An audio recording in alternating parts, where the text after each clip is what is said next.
ഗ്യാനേഷ് കുമാർ ആരാണെന്നും എങ്ങനെയുള്ള തരക്കാരനാണെന്നും ഇന്ത്യയിലുള്ള ഓരോ നിവാസികൾക്കും പിടികിട്ടി കഴിഞ്ഞിരിക്കുന്നു. അദ്ദേഹത്തിനെ മനസ്സിലാക്കാത്ത പല ആളുകൾ ഉണ്ടായിരുന്നു. ഗ്യാനേഷിനെ നേപ്പാളിൽ അയച്ചാൽ അവിടെയും അയാൾ BJP സർക്കാർ ഉണ്ടാക്കുമെന്നതാണ്. അതായത് ഏതൊരു സംസ്ഥാനത്തും BJP വളരാൻ ആവശ്യമായ എല്ലാ കാര്യങ്ങളും അദ്ദേഹം ചെയ്തു കൊടുക്കുന്നുണ്ട്. അതിനുവേണ്ടിയാണ് ഇപ്പോൾ SIR നടപ്പിലാക്കുന്നത്. ഇത് തെരഞ്ഞെടുപ്പ് കമ്മീഷൻ ചെയ്തു കൊടുക്കുന്നത് BJPയെ സഹായിക്കാൻ വേണ്ടി തന്നെയാണ്. 2014 നരേന്ദ്രമോദിയെ അധികാരത്തിലേറ്റിയ വോട്ടർ പട്ടികയാണ് ഇത്.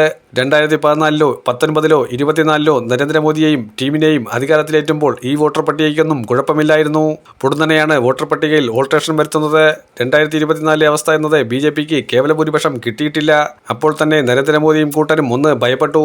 തങ്ങളുടെ കയ്യിൽ നിന്ന് അധികാരം എന്നേക്കുമായി ഇനി നഷ്ടപ്പെടാനുള്ള സൂചനയാണോ എന്ന് അവർ ചിന്തിച്ചു.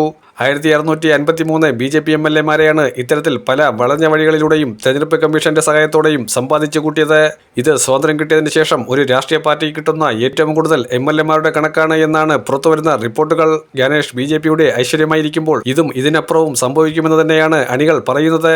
ബീഹാറിൽ ഐക്യജനതാദളിനെ ഇനി പിണങ്ങിപ്പോയാൽ പോലും RJD-യുമായി ഒരു സഖ്യമുണ്ടാക്കി മന്ത്രിസഭ രൂപീകരിക്കാൻ കഴിയില്ല. BJP ആ രീതിയിലാണ് ലോക്ക് ചെയ്തു വച്ചിരിക്കുന്നത്. പല സ്ഥലത്തും BJP നേതാക്കൾ ജയിച്ചപ്പോൾ കിട്ടിയ വോട്ടുകളുടെ എണ്ണമാണ് ഏറ്റവും രസം. പലയിടത്തും ആ വോട്ടുകളുടെ എണ്ണത്തിൽ അങ്ങോട്ടും ഇങ്ങോട്ടുമൊക്കെ അക്കങ്ങൾ തിരിച്ചും മറിച്ചുമിടുന്ന രീതിയിലാണ് കൊടുത്തിരിക്കുന്നത്.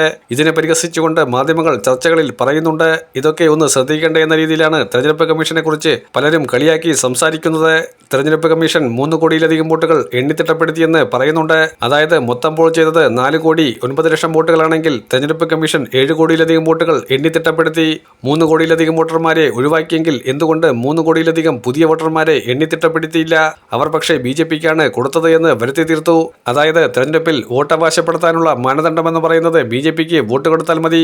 ആ വ്യക്തിക്ക് സ്വാഭാവികമായി ഒരു തെളിവിന്റെ അടിസ്ഥാനത്തിലല്ലാതെ SIR നടപടികൾ പോലും ആവശ്യമില്ലാതെ തെരഞ്ഞെടുപ്പ് കമ്മീഷൻ അനുമതി നൽകും. ആ രീതിയിലാണ് തെരഞ്ഞെടുപ്പ് കമ്മീഷന്റെ പോക്ക്.